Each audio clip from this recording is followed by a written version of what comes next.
The wind screamed across the Wyoming plains with the sound of a freight train breaking itself against the mountains. Snow had been falling for 2 days straight, a steady assault from the Bighorn Range that buried fences, swallowed roads, and pressed every living soul into silence.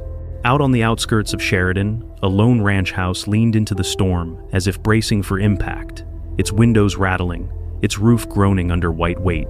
Inside, Michael Carter pulled his wool blanket tighter across his shoulders and listened to the fire claw upward in the hearth. At 42, Michael carried himself with the discipline of a man who had once lived by orders and steel. 2 decades in the Marine Corps had carved lines across his face, left his frame lean and uncompromising. His hair, dark with streaks of silver at the temples, was trimmed close. Yet, behind the hard edges lingered a quiet hollowness, the kind that seeps into a man when the war is long over, but the battles inside never quit. 4 years had passed since Claire's sudden illness took her from him. 4 winters of empty chairs and wide, cold beds. Nights like this, the kind when the wind shook the shutters and snow erased the world, always pressed hardest against his chest. Michael rubbed a calloused hand across his jaw, muttering under his breath. Talking to himself had become a habit in these years of solitude. He glanced at the clock, then at the window where snow rattled like gravel thrown by an angry hand. The horses were secure, he told himself. They were Wyoming stock, bred to endure. Yet, storms like this turned even the hardiest into casualties. With a grunt, he pulled on insulated coveralls, tugged a scarf over his mouth, and shouldered his flashlight. The cold slammed into him the instant he opened the door. It was not air, but a fist, filled with ice shards that clawed at his cheeks. He pushed forward into the gale, boots crunching, the beam of his flashlight cutting a narrow tunnel through the white wall. The barn rose out of the storm like a dark ship half buried in snow. Inside, the air was warmer, heavy with hay and the steady breath of animals. The horses shifted, eyes shining back at him, their bodies dusted with frost that had blown in through cracks. He checked each stall, ran a hand down glossy flanks, whispered words more for his own reassurance than theirs. Everything was secure, enough hay for days. He should have turned back then, let the storm take the night while he returned to his fire and silence. But as he reached for the latch, a sound pierced the roar. At first he thought it was timber creaking or some metal groaning under ice. But then it came again, thin, broken, almost lost in the gale. A cry. Michael froze, his breath clouding. He lifted his head, straining past the howl of the storm. It came once more, ragged and weak, the bark of a dog. Not the confident ring of a working hound, but the shattered note of desperation. His gut tightened. Instinct rose the way it had on battlefields half a world away. A sound in the dark could mean danger, or someone in need. He muttered, just the wind. But the cry cut through again, splintering the excuse. His eyes swung toward the far edge of the yard, where the old shed slumped against drifts. It hadn't been used in years, little more than gray boards and rusting tools. Yet the sound had carried from that direction. He hesitated, reason fighting instinct. In weather like this, a few wrong steps could mean vanishing just yards from safety. He remembered comrades lost in whiteouts overseas, men swallowed by the desert sand or the mountain snow. But the cry came once more weak, pleading. And with it rose another memory, the echo of a voice from Afghanistan calling for help beneath gunfire. He had answered then. Could he ignore this now? Michael cursed softly, tugged his scarf higher, and plunged into the snow. Each step was a battle. Drifts clawed at his knees, the gale tore at his balance, and the flashlight wavered in his grip. At last, the beam skittered across twisted metal and collapsed siding. The shed groaned under the storm, a skeleton of its former self, and in the hollow beside an old rusted plow, the light caught 2 shapes. He stopped dead, 2 German shepherds, curled together against the wall. The larger broad chest, heavy frame, lay sprawled protectively around the smaller one, pressed to his side. Ice glazed their coats, snow crusted thick across their bodies. The male lifted his head weakly, amber eyes dulled by exhaustion, yet still burning with a strange defiance. Beside him, the female trembled so hard it seemed her body might break. Even through the mat of frost, Michael saw the swell of her belly. Pregnant, for a heartbeat, the storm vanished from his ears. All he heard was the rasp of their shallow breathing. Someone had left them here, abandoned in a death trap of wind and snow. Rage stirred deep, the same kind he had carried when men left others behind in battle. The male shifted, tried to push himself upright as if to shield the female. His strength failed, and he sank back with a broken growl that dissolved into a cough. The female nudged him with her muzzle, her golden eyes rising to meet Michael's beam. In them, he read a plea more eloquent than any word. Michael knelt, snow biting into his knees. His breath steamed heavily inside his scarf. For a moment, he hesitated. They could be diseased, feral, dangerous if they survived. Bringing them inside would be reckless. Yet, as he stared at the pair, a memory flickered. Claire's voice, laughing as she scolded him years ago. "You always find strays, Mike. You can't help it. You see something lost, and you bring it home." He closed his eyes, the ache of her absence pressing hard. Then he opened them to the sight of two lives trembling at the edge of death. "Not tonight," he muttered. "Not on my watch." Sliding his flashlight into the crook of his arm, he tugged his heavy coat free. He draped it across both dogs, wrapping their shivering bodies in what warmth he could spare. The male's eyes flickered, as if acknowledging the gesture, then dimmed again. The female gave a faint whimper, her ear twitching. Michael slid his arms beneath them. They were lighter than he expected, bones pressing through fur. Yet together, they weighed more than any rifle he had ever carried. Snow lashed his face as he staggered upright, cradling them against his chest. Step by step, he fought back across the yard, each pace a war against the storm. He muttered under his breath like a mantra. One more step, one more. At last, the house loomed, shadow against white.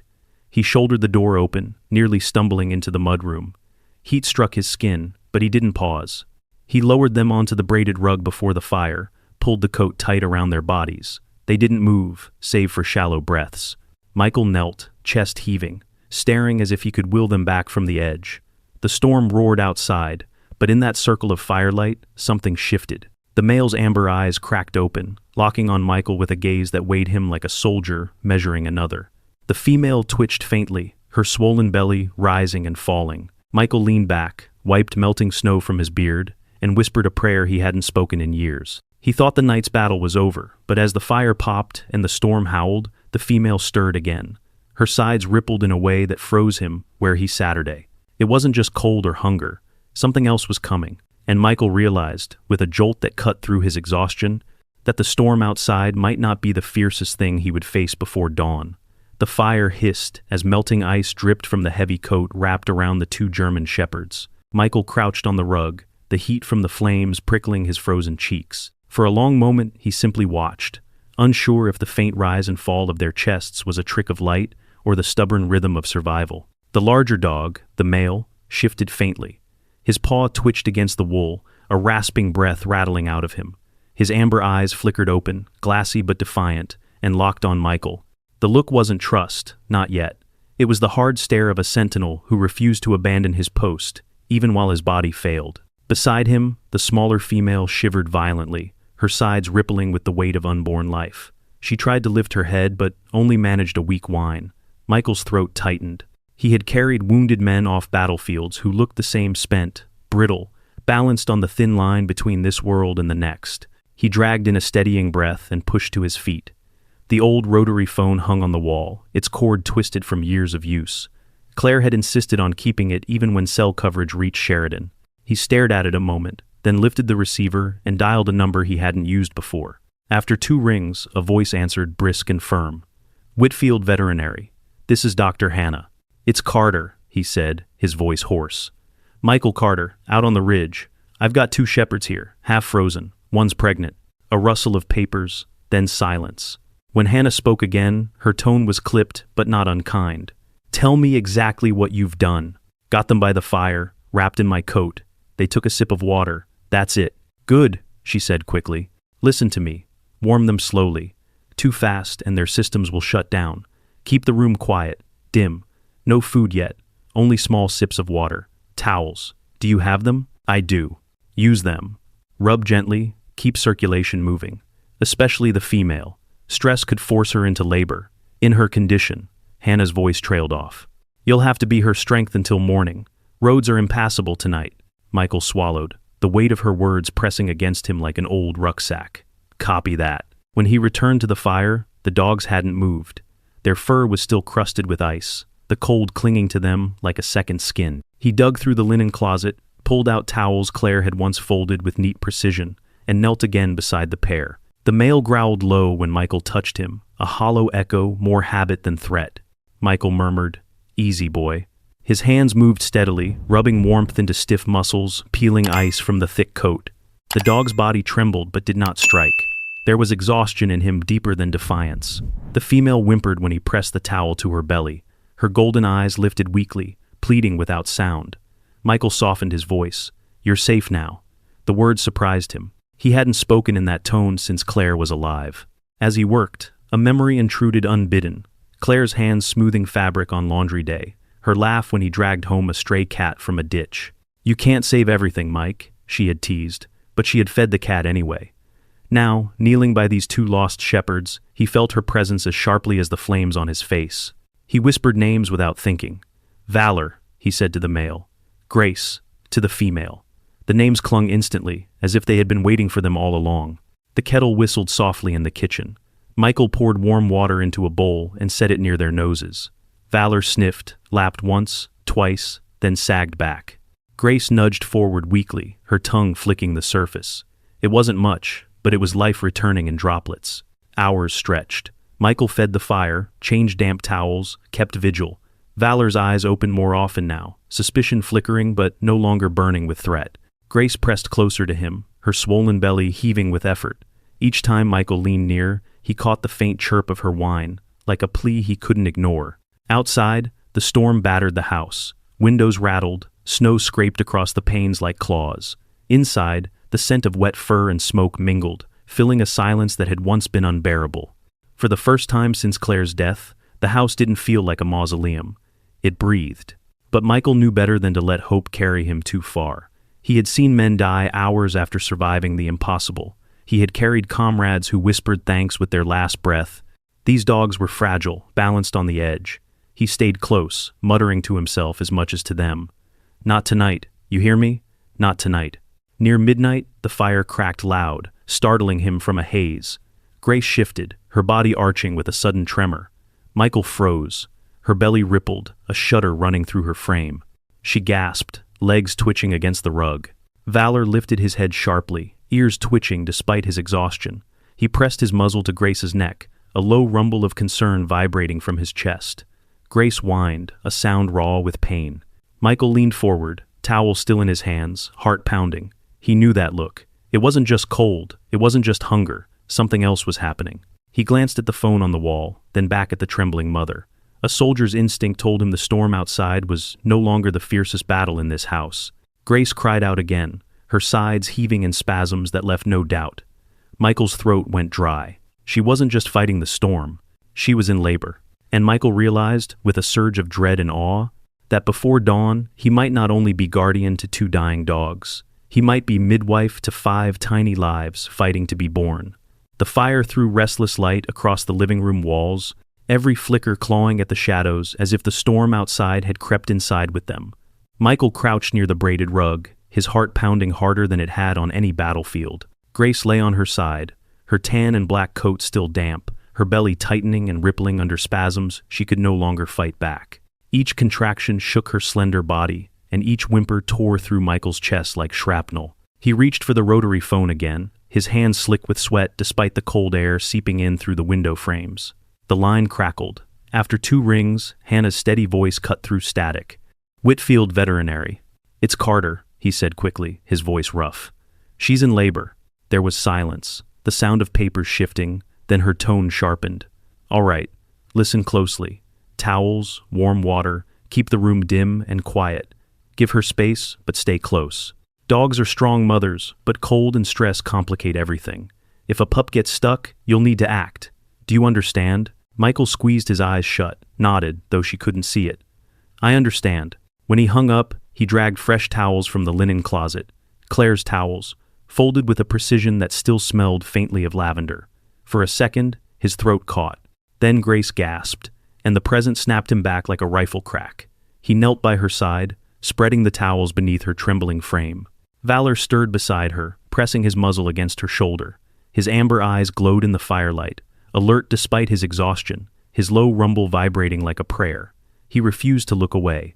The first pup came fast. A sudden shudder racked Grace's body, and then a glistening membrane slid onto the towel. Instinct surged. Grace, despite her weakness, tore it open with her teeth, licking furiously until the fragile whimper of life pierced the room. Michael exhaled a breath he hadn't known he was holding. "Good girl," he whispered, his voice shaking. "You've got this." Minutes later came the second, then the third. Each time, Grace trembled harder, her strength fading, but her determination never wavered. Michael swapped towels, whispered encouragement, his hands steady even as his heart rattled. He had dressed wounds under gunfire, but never had his hands felt so heavy, so sacred. The fourth pup stalled. For a heartbeat, nothing moved but Grace's desperate gasps. Michael's pulse spiked. He remembered Hannah's words. If stuck, he had to act. His hands trembled as he reached, gently easing the tiny body free. Grace yelped once, then collapsed against the towels. The pup was limp, silent. No, no, no. Michael's voice broke as he rubbed the slick fur, clearing the airways the way he had once cleared blood from a comrade's throat. Seconds stretched. Valor nudged forward, whining, his eyes blazing at Michael as if demanding, "Do something." Then, with a tiny squeak, the pup's chest rose. The sound cut sharper than the storm outside. Michael laughed, a raw, shaking sound, tears blurring his vision. That's it. That's it. By the time the fifth slid free, Grace was spent. She sagged onto the towels, panting, her eyes half closed but glowing with exhaustion and triumph. 5 tiny bodies squirmed against her, squeaking, blind, desperate for warmth. Michael sat back on his heels, sweat cooling on his skin despite the fire. He hadn't cried in years, not when they lowered Claire into the ground, not through nights when the silence pressed like a weight. But now the tears came, unashamed, as he whispered, "You did it, Grace, you did it." Valor curved himself around his mate and pups, his scarred muzzle resting lightly near them, his whole body forming a shield. Then his gaze lifted to Michael. For the first time, suspicion had faded. In its place was something steadier, quieter, trust. Michael leaned against the recliner, chest heaving. Outside, the blizzard's roar was beginning to weaken, its fury settling into tired moans against the siding. But inside, the storm had already given way to something else, a fragile chorus of new life insisting on its place in the world. He draped an old quilt across Grace and the pups, careful not to cover their tiny noses. The fire crackled, sparks snapping up the chimney. He murmured words he hadn't said in years, a prayer not just for survival, but for strength. Hours passed in a blur of tending. He offered small bowls of water, swapped damp towels, adjusted the quilt. Valor's eyes tracked every movement, vigilant, but no longer hostile. Grace licked each pup, curling tighter as if to keep them tethered to life. When exhaustion finally tugged at Michael's eyelids, he fought it off, forcing himself awake. He didn't dare leave them unguarded. Not after everything. Yet, as dawn's first pale light crept through the frosted windows, something shifted. Grace stirred, nudging one pup closer to her chest.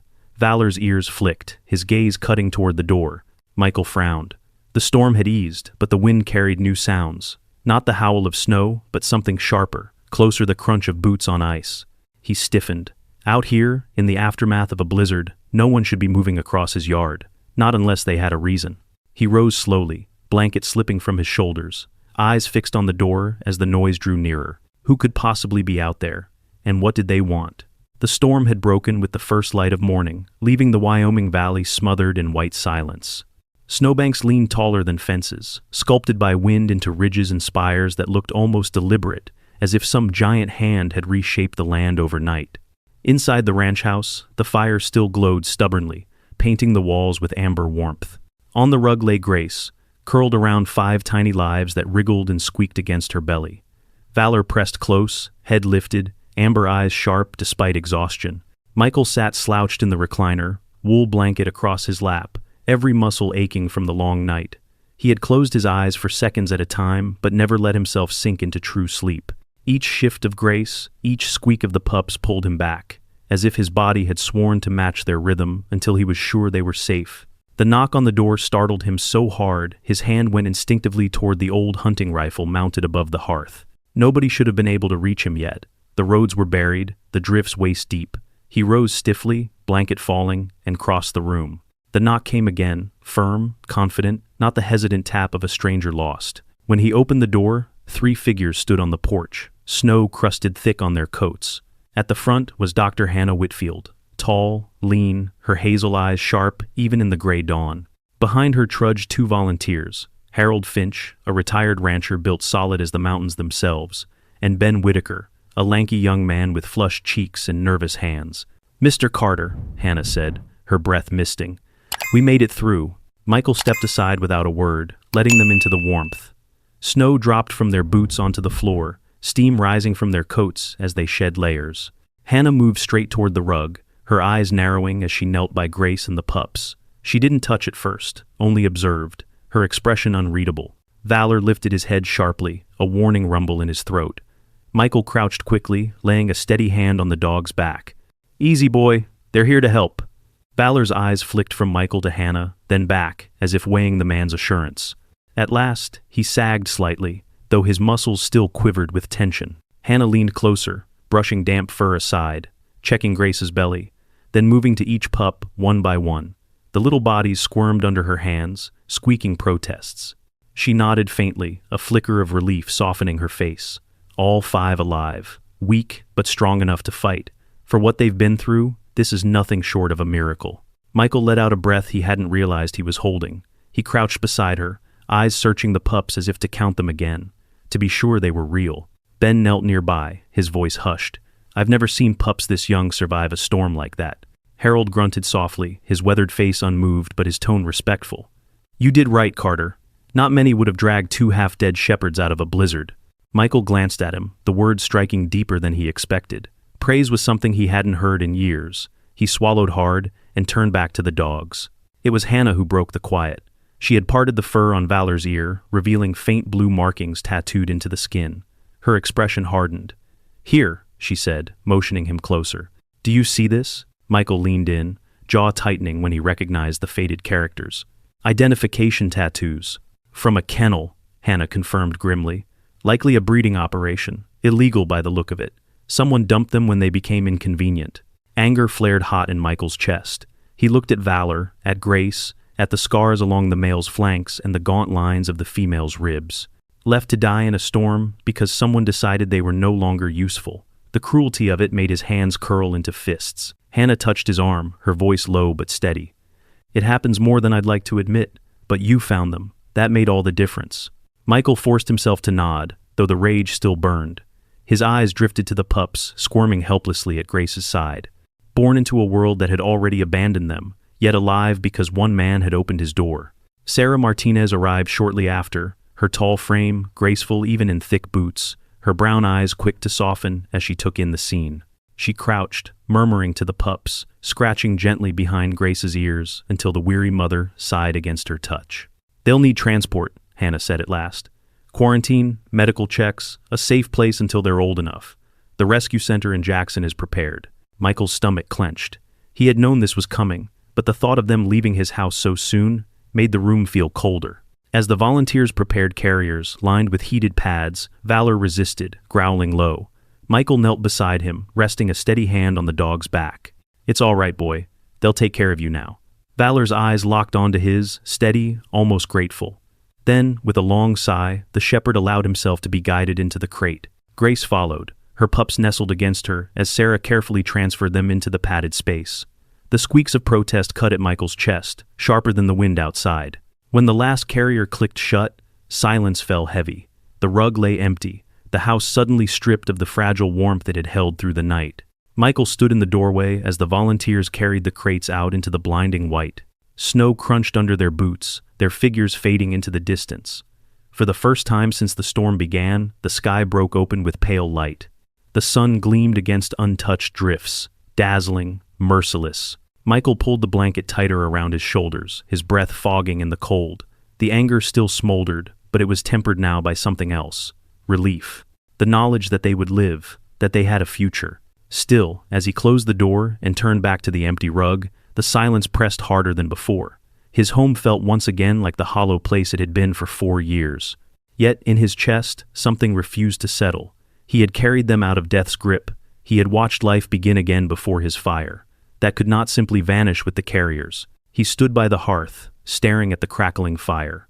In the distance, faint even through the thick walls of snow, a chorus of dogs carried on the wind. Not the cry of desperation he had heard last night, but something steadier, stronger. And Michael felt it then, a pull he hadn't expected, as if his part in this story wasn't over. But what if letting them go was only the beginning? The road into Jackson had been carved open by plows, tall walls of snow hemming in the path like canyon walls. Michael followed the truck ahead with its flashing hazard lights, the carriers holding Valor, Grace, and their pups secured in the back. The drive felt longer than it was, each curve of mountain road pressing on him like a question he didn't know how to answer. He had delivered them into the hands of professionals, yet every mile farther from his ranch felt like a thread pulling taut inside his chest. When they reached the Jackson Animal Rescue and Rehabilitation Center, the building stood plain and practical, a squat rectangle of brick with steam curling from vents into the frosty air. Inside, however, warmth rushed to meet them. The scent of disinfectant, straw, and animal musk filled the halls. Voices of staff and volunteers mingled with the bark of dogs, the chatter of parrots, the rustle of cages. It wasn't home, but it was alive. The shepherds were given a corner suite larger than the others, lined with fresh bedding, heaters humming above. Grace curled immediately around her pups, her golden eyes soft but wary as staff moved about. Valor paced the edges, every step weighted with suspicion, tail stiff, muzzle scarred, and low. He barked once when a volunteer drew too near, but when Michael stepped up to the glass, the older shepherd froze. For a long breath, those amber eyes locked on him, then softened, tail thumping once against the floor. Michael's chest tightened. That look, that recognition, it was more binding than words. Sarah Martinez was the first to speak as they stood together. "They know you," she said softly. "Dogs remember kindness." Michael only nodded, his throat rough. Over the next week, he drove the 40 miles into Jackson nearly every day, braving icy roads and long stretches of silence just to stand by the glass. He told himself it was to check on their progress, to make sure they were receiving proper care, but he knew the truth. His ranch no longer felt whole without them. Each visit revealed small changes. The pups grew louder, their squeaks turning to high-pitched barks. Grace regained strength, her coat brushed until it gleamed, her ribs less visible as she ate steadily. Valor remained vigilant, but the suspicion in his eyes faded little by little. The staff worked gently, speaking in low tones, offering treats. Still, when Ben Whitaker entered with a leash one afternoon, Valor lunged, teeth bared in a flash of warning. Ben stumbled back, fear flickering across his young face. Michael reacted before he thought. He stepped inside, voice firm but calm. "Valor, enough." The shepherd froze, panting, then lowered his head. He glanced at Michael, ears twitching, and sank to the ground with a groan. The room exhaled as if a bomb had been diffused. Ben's hands shook as he gathered himself. "He listens to you," he said quietly. Michael scratched behind the dog's ear, feeling the coarse fur, the scars beneath. "He trusts me," he murmured. "That's different." Sarah watched from the doorway, her expression unreadable. Later, as Michael lingered by the glass, she spoke again. "You ever think about what that means? Trust like that doesn't come cheap. He chose you." Michael didn't answer. But that night, back at the ranch, the silence gnawed deeper than usual. He lay awake, staring at the ceiling, the echo of Valor's eyes following him. Days blurred into one another. Snow thawed slowly in the valley, sunlight returning in fractured shards. Each time Michael visited, he found himself kneeling longer by the glass, speaking more to the dogs than to the people around him. Valor pressed close, his amber eyes steady. Grace wagged her tail faintly when Michael scratched her through the fence. The pups clambered over one another, yipping, pawing at the barrier as if desperate to climb into his arms. One afternoon, as Sarah refreshed bedding inside the suite, she glanced at Michael and smiled. "You know, the adoption list is already filling for the pups, families lining up." Michael's chest clenched. He imagined strangers carrying them off, scattering them across towns, never to see one another again. He hadn't realized how fiercely he wanted them to stay together. Sarah studied him for a moment, then tilted her head. "You thinking of putting your name down?" Michael almost laughed. "I live alone on a ranch buried in snow. I've already had my share of ghosts. I don't know if I can." His voice faltered. He didn't finish the sentence. But Sarah's expression softened, her eyes steady. "Maybe that's exactly why you can." Michael carried those words home like a stone in his pocket. He fed the horses, chopped wood, stoked the fire, but every action felt muted. The house echoed again with emptiness. He found himself pausing at the rug where Grace had labored, staring at the faint stains still in the fibers. He could almost hear the squeaks of pups, the low rumble of Valor keeping watch. One evening, after a long day of work, Michael sat at the table, staring at his untouched dinner. The silence pressed until he muttered aloud, "I didn't save them to let them go." His voice startled him. It was the first time he had admitted it, even to himself. The next morning, he returned to the center earlier than usual. Valor was pacing, restless, his nails clicking against the kennel floor. Grace barked once, soft but insistent. The pups tumbled forward, pressing noses against the glass. Michael crouched low, his hand pressed flat to the barrier. Valor mirrored him, paw against paw. Something shifted then, not just inside the suite, but inside Michael. The bond was no longer temporary. It was written, permanent, as if the storm itself had forged it in fire and ice.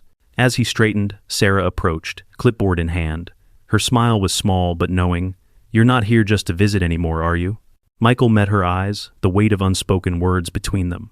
Before he could answer, Hannah entered from the back, her expression tight, a stack of documents in her hand. She glanced at Michael, then at Sarah, then at the dogs. "There's something you both need to see," she said, her voice low. Michael frowned. "What is it?" Hannah laid the papers on the counter, her jaw set. "Records. From a raid last year. I think I know where these dogs came from." Michael's pulse quickened. He looked back at Valor and Grace, then at the papers in Hannah's hands. What past had they escaped, and how much danger still lingered in their shadows? The papers Hannah spread across the counter were creased and weather-worn, edges smudged from too many hands. Michael leaned closer, his jaw tight, the smell of disinfectant and wet fur clinging to the air around them. Sarah stood at his side, her eyes narrowing as Hannah tapped the top sheet. "These came from the county sheriff's office," Hannah said. "A raid on an illegal kennel outside Riverton. Dozens of dogs, mostly shepherds, were seized. The operation was brutal overbreeding, malnourishment, no medical care. Some didn't survive." She flipped a page, pointing at the faint ink stamped into a photograph. "Look, the tattoo codes match Valor and Grace." Michael's chest tightened. He stared at the photos, grainy images of cramped cages and skeletal dogs, their eyes hollow. It was cruelty he had seen in war zones, but here it was, in Wyoming soil, his own backyard. His stomach churned. "So they were survivors," Sarah murmured, voice low, trembling with a quiet fury. "Dumped when they became inconvenient." Hannah nodded grimly. "It happens. Breeders cut their losses. Pregnant females get abandoned when they're too weak, males when they're no longer prime." Michael's fists curled on the counter. He thought of the storm, of finding Valor's body wrapped around Grace's in the snow, of their ribs pressing through fur. They had been left for dead because someone had chosen profit over life. "Did the sheriff shut it all down?" Michael asked. Hannah hesitated. "They raided it. But from what I've heard, not everyone was caught. Some slipped away. And dogs like these, they're evidence. If anyone wanted to cover tracks, they might not want survivors out there." The implication hung heavy. Sarah's lips pressed thin. "You think someone might come looking?" Michael's eyes drifted back to Valor, pacing inside the suite, his amber eyes sharp, his body still taut like a soldier expecting ambush. Maybe the dog already knew. That night, Michael couldn't sleep. Back at the ranch, the wind howled across the ridges, rattling shutters. He sat by the fire, the empty rug glaring at him. His mind replayed Hannah's words. Evidence, unwanted survivors, loose ends. He rubbed his calloused hands together, muttering, "Not on my watch." The next morning, he was back in Jackson. The center was buzzing with volunteers, kids pressing their noses to the glass of puppy enclosures, families filling out forms. But Valor's suite was different, quieter. Michael stepped close, pressing a hand against the glass. Valor stood immediately, ears pricked, tail low, but wagging once. Grace followed, her golden eyes bright now, the pups tumbling over one another at her feet. Sarah appeared beside him, holding a clipboard. "They're thriving. But, you should know, the adoption list for the pups is full." Michael's throat tightened. He stared at the tiny bodies, yipping, pawing, climbing.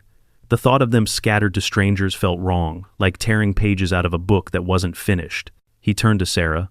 "Keep them together, all of them, with Valor and Grace." She blinked, surprised. "That's not easy. 5 pups, 2 adults. It's a lot for one household." Michael didn't flinch. "I've handled more." His voice carried the weight of a Marine who had carried wounded men under fire, who had dug trenches in foreign soil, who had lived through nights colder than this. "They belong together, and they belong with me." Sarah studied him, her gaze softening. "You're sure?" "I've never been more sure." Hannah joined them then, overhearing the words. Her expression was cautious, but not unkind. "Michael, this isn't just adoption, it's commitment. Vet bills, training, food. A pack this size will change your life." Michael met her eyes, steady. "My life's been empty long enough. They gave me a reason to keep breathing. I owe them that." For a long moment, neither woman spoke. Then Hannah nodded slowly. "I'll start the paperwork." Over the following days, Michael threw himself into preparation. He cleared out the old barn, laying down straw, repairing broken boards, sealing drafts. He bought sacks of feed, blankets, toys, even built a makeshift whelping box for Grace, though the pups were growing fast. The work filled his days, pushing away the quiet loneliness that had stalked him for years. And yet, a shadow lingered. Each time he thought of the kennel raid, of the faceless men who had profited from suffering, unease gnawed at him. He caught himself scanning the tree line more often, listening for engines on distant roads. Valor mirrored him, ears flicking, eyes alert, never quite relaxed. One evening, as Michael was hauling feed bags into the barn, headlights flared across the snow. A truck he didn't recognize slowed at the edge of his drive, idling too long before finally rolling on. Michael's jaw clenched. When he stepped into the barn, Valor was already pacing, nose in the air, growl low and steady. Grace barked once, sharp, pulling the pups closer to her side. Michael rested a hand on the dog's back, eyes narrowing toward the dark road. The storm had passed, but something else was coming. Who was watching, and how far would they go to reclaim what they'd lost? The days after the headlights appeared at the end of his drive, Michael felt the shift in the air. The storm had broken, the valley blanketed in deceptive calm, but unease rode every gust of wind. At the ranch, Valor no longer slept deeply. His ears twitched at the faintest sound, his body rigid until Michael assured him. Grace stayed closer to the pups, her golden eyes wary, a quiet mother's instinct humming like a wire pulled too tight. Michael's marine training rose to the surface, habits he thought he had buried with the desert sand. He walked the perimeter of his property each morning, boots crunching through snow, scanning the tree line for tire tracks or cigarette smoke. He checked locks on the barn twice, sometimes 3 times. Each creak of wood made him pause, listening, his breath fogging in the brittle air. Sarah noticed it when she stopped by one afternoon with supplies. She watched Michael stack bales of hay higher against the barn wall, shoulders tight, movements clipped. "You're on edge," she said softly. Michael didn't look at her. "Someone's watching, I can feel it." Sarah frowned, brushing snow from her curls. "Hannah said those men scattered after the raid. Maybe you're imagining it." He turned then, eyes hard, a soldier's stare. "I know the difference between paranoia and presence." Sarah's lips pressed thin, but she didn't argue. Instead, she walked to the barn, where Grace nursed the pups. Their tiny bodies had grown, ears floppier now, voices louder. She crouched beside them, her face softening. "If anyone tries to take them." Her voice trailed off. She didn't need to finish. The conviction in Michael's stance was enough. That night, Michael sat by the fire with the rifle across his knees. Valor lay at his feet, chin on his paws, eyes fixed on the door. Grace shifted near the hearth, pups squeaking as they tumbled over one another. It was a scene of fragile peace, but the weight in Michael's chest refused to lift. Near midnight, Valor's head shot up, his ears pricked, muscles stiff. Michael froze. A faint sound threaded through the wind, a crunch, deliberate, not the random settling of snow. He rose silently, motioning Valor to stay. He moved to the window, pulling the curtain back a fraction. Headlights again, parked this time. A dark pickup sat just beyond the fence line, engine idling. Michael's pulse hammered. He reached for the phone, dialing the sheriff's office. The line crackled, the deputy on duty answering with a drowsy voice. "This is Carter out on the ridge," Michael said. "I've got a vehicle parked on my fence line. Unknown. Send someone now." The deputy's voice sharpened. "Copy that. Stay inside, Mr. Carter. Units are 20 minutes out." But Michael knew 20 minutes was an eternity. The truck door opened. A figure stepped out, bulky in a heavy coat, boots sinking deep into the snow. Another followed. They didn't hurry. They moved like men who thought they owned the night. Valor growled low, his body trembling with restraint. Michael knelt, steadying him with a hand. "Not yet, boy." The men approached the fence, flashlights slicing through the dark. One beam lingered on the barn, then on the house. Michael's jaw clenched. They weren't lost. They were searching. He cracked the window open just enough for his voice to carry. "You're trespassing. This is private property." The flashlights paused. One man called back, voice muffled but mocking. "Heard you got some dogs don't belong to you." Michael's grip on the rifle tightened. "They belong to me now." The man laughed, a sound cold as the snow. "We'll see about that." The crunch of boots came closer. Michael drew the bolt back on the rifle, the sound sharp, deliberate. "One more step," he called, voice steady, "and you'll regret it." Silence. Then, slowly, the flashlights turned, drifting back toward the truck. The men climbed inside, engine roaring as it reversed down the road, tires spitting slush. Michael exhaled slowly, though his chest still burned with fire. Valor pressed against his leg, muscles quivering. Grace barked once, sharp, then settled again beside her pups. When the sheriff's unit finally arrived, the tracks were already half covered in drifting snow. The deputy listened, eyes narrowing, but shook his head. "We'll keep an eye out. Hard to prove anything without plates." Michael knew better. This wasn't the end, it was only the warning shot. The next morning, as sunlight spilled over the ridges, Sarah drove up the long path to his ranch. She found Michael outside, already splitting wood, his movements hard, purposeful. Valor paced the yard, Grace watching from the barn door. "They came, didn't they?" Sarah said, reading his face before he spoke. Michael paused, sweat steaming in the cold air. "They'll come again. They want what they lost, but they'll have to go through me first." Sarah's gaze flicked to the barn, where the pups yipped, oblivious to the storm brewing beyond their walls. She shivered, pulling her coat tighter. "Then you're not just protecting them, Michael. You're declaring war." Michael slammed the axe down, splitting the log clean. He looked toward the tree line, jaw set.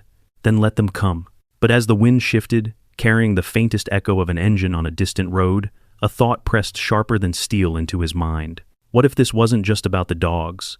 The storm that had once swallowed Elk Ridge was now a memory, but another storm brewed, quieter, sharper, human. Michael felt it in the way Valor paced the yard each night, nose lifted to scents carried by the wind. He felt it in the glances Sarah gave him when she stopped by, her eyes measuring, silently asking how much longer he could hold out alone. And he felt it most when he looked at Grace and the 5 pups tumbling around her. They were no longer helpless bundles. Their ears perked, their tails wagged, their barks rang bright against the barn walls.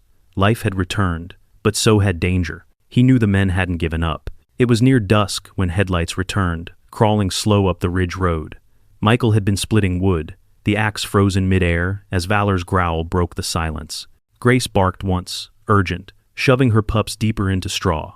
Michael wiped sweat from his forehead, set the axe aside, and picked up the rifle leaning by the door. The truck didn't stop at the fence this time. It rolled right up the drive, crunching across the frozen yard, its grill glaring like the snarl of a beast. 2 men climbed out, the same silhouettes Michael had glimpsed before, heavy coats, hard eyes. One lit a cigarette, the ember bright against the dusk. Michael stepped onto the porch, rifle cradled across his chest, Valor pressed tight against his leg. "You're trespassing again," Michael said, his voice even, steady as the cold. The taller man smirked. "You've got something belongs to us." "They don't belong to anyone," Michael answered. The shorter man spat into the snow. "That female's worth money. Those pups too. Hand them over, and we walk away." Michael raised the rifle, not quite aiming but close enough. "Turn around, now." For a moment, no one moved. The cigarette ember flared, the taller man's grin widening.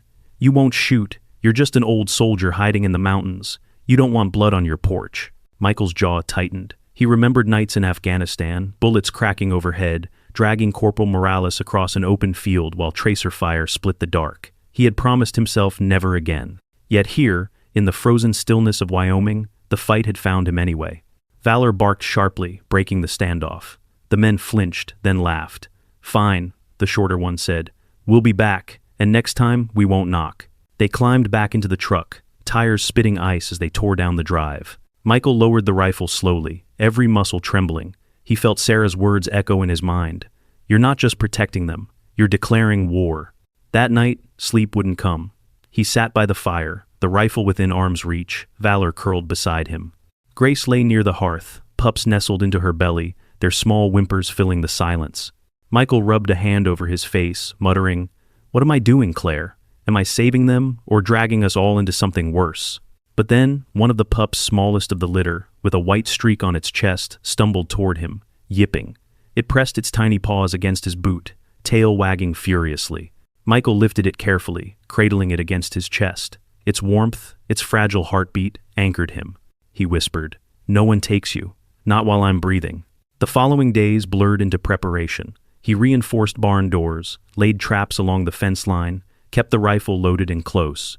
Sarah stopped by with supplies and stayed longer each time, her presence steady even as worry deepened in her eyes. "You can't hold them off forever," she said quietly one afternoon. Michael shook his head. "I don't need forever, just long enough to prove these dogs deserve to live free." But fate rarely waits for proof. The attack came 3 nights later. No headlights this time, just the roar of engines tearing up the frozen drive. Michael bolted upright as Valor exploded into furious barks. Grace herded the pups into the far corner of the barn, her growls sharp and urgent. Michael grabbed the rifle, threw open the door, and shouted into the dark, "This is your last chance!" Gunfire cracked in answer, bullets sparking off the porch railing. Michael dove for cover, heart hammering. Memories of battle surged back, the smell of gunpowder, the ringing in his ears, the split-second choices between life and death. But this wasn't Afghanistan. This was his home. And the lives at stake weren't soldiers, they were Valor, Grace, and 5 fragile pups who had never seen the world beyond snow. He returned fire, the crack of the rifle splitting the night. One of the men cursed, their truck door slamming as they ducked behind it. Valor lunged forward, teeth bared, but Michael barked an order. "Stay!" The dog froze, trembling with restrained fury. The firefight stretched, the barn shuddering with echoes. Then headlights flared down the road, 2 more trucks. But these carried red and blue flashing lights. The sheriff's units, the raiders scrambled, firing a last volley before tearing back down the drive. Tires screamed, snow spraying as they vanished into the trees. Silence fell heavy. Michael stood panting, rifle still warm in his hands. Valor pressed against his leg. Grace barked once, sharp, as if to ask if it was over. The pups whimpered from their corner. Deputies rushed into the yard, weapons drawn, flashlights slicing the dark. The sheriff himself, a broad man with a lined face, strode up the porch. "You all right, Carter?" Michael nodded, chest still heaving. "We're alive." The sheriff's gaze flicked to the barn, to the dogs, then back to Michael. "Not safe here anymore. We'll take them into protective custody until this blows over." Michael's stomach twisted. "No, they stay with me." The sheriff's expression hardened. "This isn't a request. Those men won't stop. We've seen it before. You've done your part, now let us do ours." Michael looked at Valor, at Grace, at the pups peeking from straw. He had promised them safety. Handing them over felt like breaking that vow. But what if keeping them here meant painting targets on their backs? The night ended with deputies combing the property, searching for shell casings, tracks, anything that could tie the raiders to the attack. By dawn, the valley was quiet again, only the distant rumble of plows breaking the silence. Michael stood in the doorway, rifle hanging at his side, the rising sun spilling gold across the snow. Valor pressed against him, head high, eyes fixed on the horizon. Grace stepped forward, pups tumbling after her, their small barks filling the air. Michael closed his eyes, listening, torn between the sheriff's warning and the vow burning in his chest. He whispered, almost to himself, "I won't lose them. Not again." When he opened his eyes, a dark shape moved at the far tree line, half hidden by the dawn mist. Not a deer, not a shadow. A man, standing still, watching. Michael's grip on the rifle tightened. Was the war really over, or had it only just begun?